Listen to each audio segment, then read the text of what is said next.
Welcome, everybody. I am Wendy Mitchell. I'm a film journalist and festival consultant.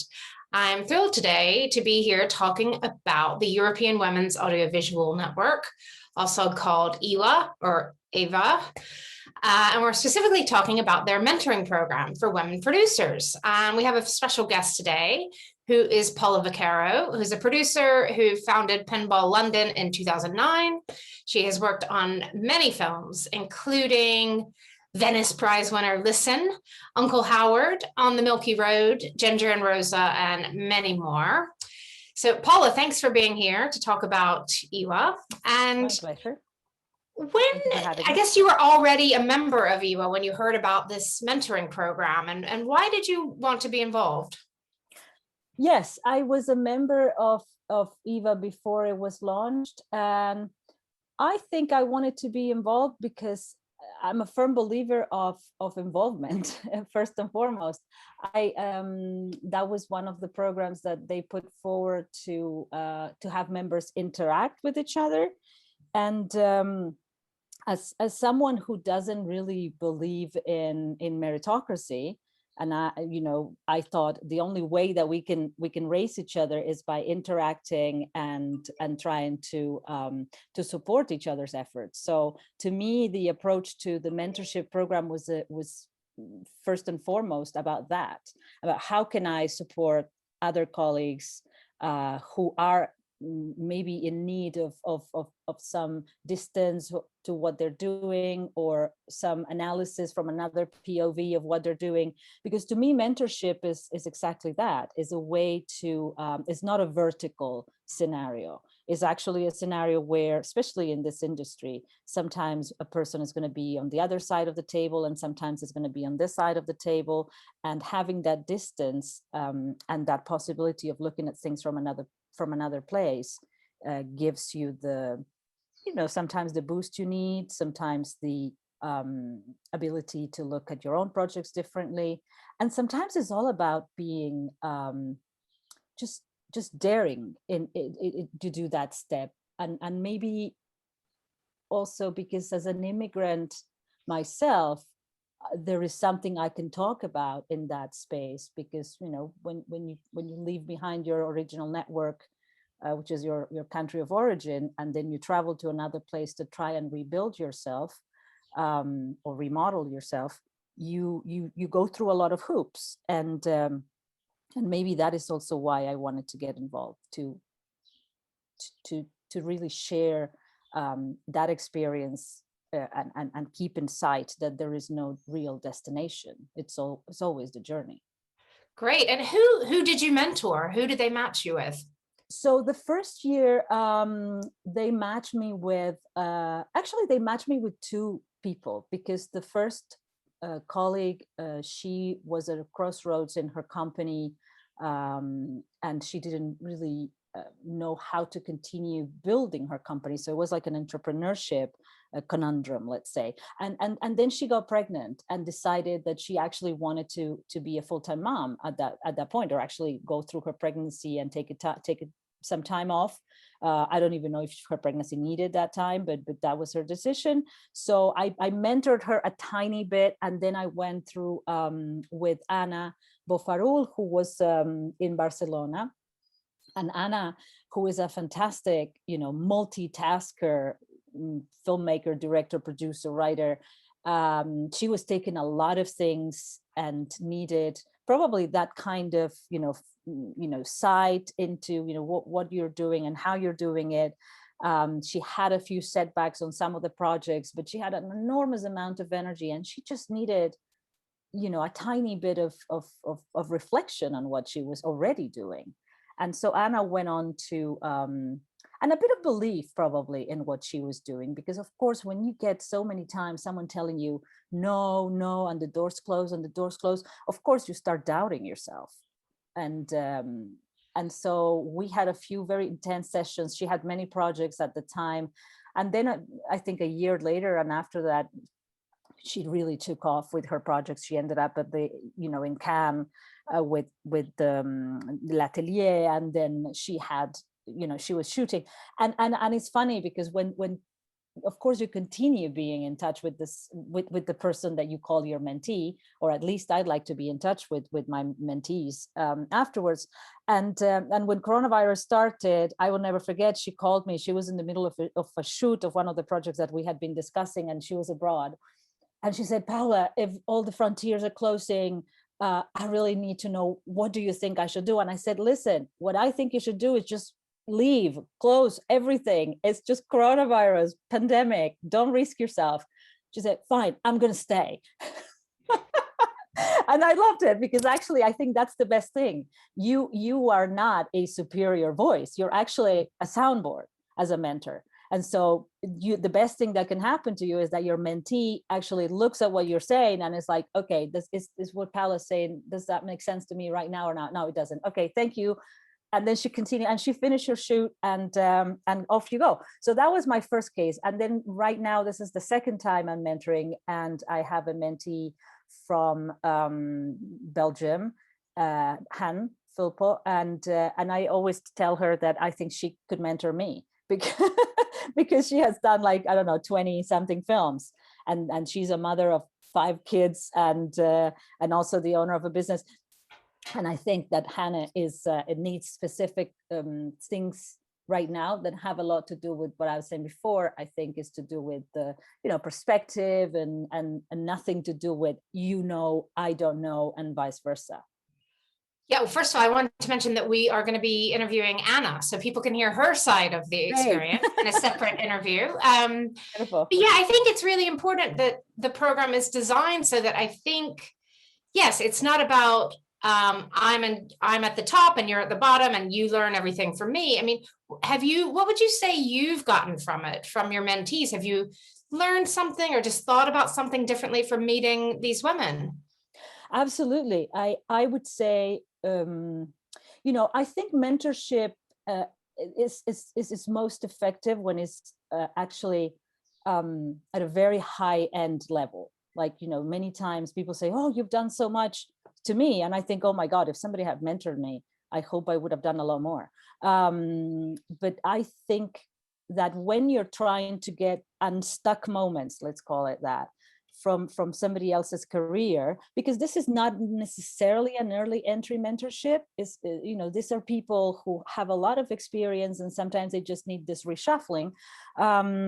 I gained, of course, closeness with my mentees. I consider them, colleagues, friends, people that I know a bit more. And this business is all about people, is all about, how you interact with others, how you create teams with others. So definitely gained friends, colleagues, people I know more, and that's amazing. And also because I try to use my own experience, and I always say, look, this is my POV from where I stand from. Don't even think that this is the truth of anything. I could tell you something that doesn't work for you, and you can just say, shut up, it's fine, it's not for me. So I've gained, like, every time that you tell someone something about your own perspective or your own, spine, when you hear yourself saying it, you kind of go back and check, is this something I still believe in? Is this still my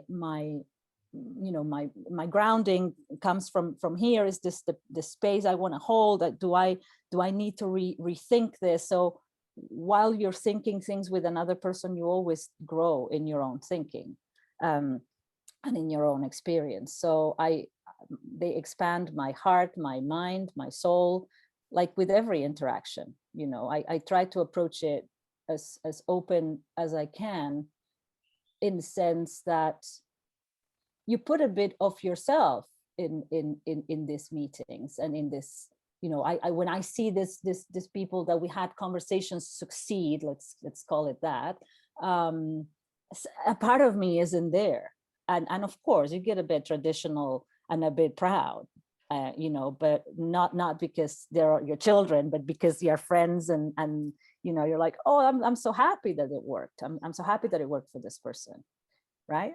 Yeah, that's great. And one thing I think that's really important about this particular mentoring program is it's not about one film, one project. And you've already mentioned this. It could be about a slate or just somebody's career development or entrepreneurism. Why is that important, that it's not just about mentoring one film?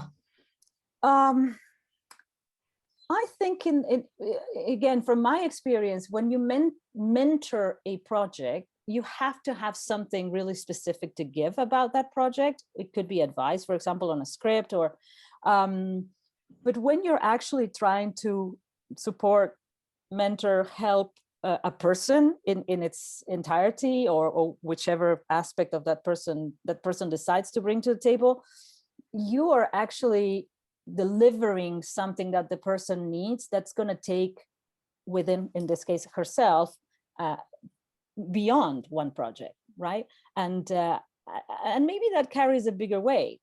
I don't know. I think it's important to, I teach, and I taught in the past, and I keep teaching, and I do workshops, and it's so different from that, and it's not that you're just transferring knowledge. It is, you're transferring knowledge, but it's also about an ongoing road. Sometimes people come to learn something, it's a moment in their life, they close that learning and they don't decide to follow through. They say, oh, this is not for me, or something. But in the case of women producers, there is their entrepreneurship. There are so many angles that need support and foresight and reflection. And I think that that's the difference as well between any mentorship program and mentorship program that takes gender into account. Of course, there are many other intersectionalities that cross female producers, and we could be talking about diaspora producers, we could be talking about people of color, Black producers, all the intersectionalities and oppressions. That it starts also with the fact that we are all women, and that oppression in a patriarchal system that is undeniable crosses us all. So then you layer all the other bits, and when you're mentoring, or you're trying to mentor the self, you're actually moving with all of that package. Yeah, and why do you think, especially for women producers, why do you think, and this is across Europe and even elsewhere, but why do women producers need to help each other? Well, I think, like with every oppressed layer, if we get together, we are stronger, right? It is also truth that we are facing a common oppressive space. And then, of course, there are other moments where, that's where the layers come in place and the intersectionality comes in place. Of course, other people, other women will experience other levels of oppression and intersectional spaces that are beyond, above and beyond gender. But I think it's it's the common ground. It's like saying, I never understand why women go to male gynecologists. It's like, why would you? Somebody learned it on the on a page, actually, on paper. Yes, I actually experience it. So it's that commonality. I think sisterhood and the idea of so-called sororities, and and I say so-called because for each person it means different things. I think it's a powerful energy, it's a powerful force that's been suppressed, and it's been suppressed at various levels in many cultures. And so bringing back, regaining that, especially for some of us who are, over 40, we are really fighting a lot of layers of retelling what gender is. And, we've been told that women don't like to work together. We've been told that women fight with each other. We've been told that they compete with each other. I mean, it's a whole narrative that doesn't really belong to us, because all of us, all women, we all, I think, know, especially if we haven't allowed that space, that patriarchal space to really take over, that we do work together well, that we support, that we have friends, but that narrative's been so imposed that regaining that space is always very powerful. So I think it's super important. Yeah, that's another reason it's wonderful to see the relationships, long-term relationships that come out of a program like this.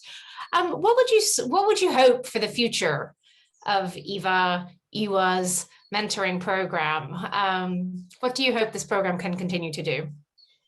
I hope it can, well, I hope it actually also grows into being able to support, you know, high-powered women, like high-powered women supporting, you know, senior women, because I think that that's when you can really propel space. You know, I always remember a friend of mine who is now in a very powerful position, and before she was in a very powerful position, and she had like this career that went like boom, Oscar and powerful position, and just a couple of years before that she had been mentored by Ava DuVernay. So, you know, when you have a mentor that is very powerful, and that's not my case, then you can, of course, your mentor can do so much more for you, because it is about access to power.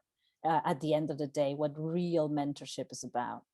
Be in the groundwork, in the grassroots, it's about all the other things that we discussed, you know, the looking at things from different spaces, and the support, and the hey, you can do it, and the advices. But the actual mind-blowing mentorship happens at a really high level, and men do it all the time.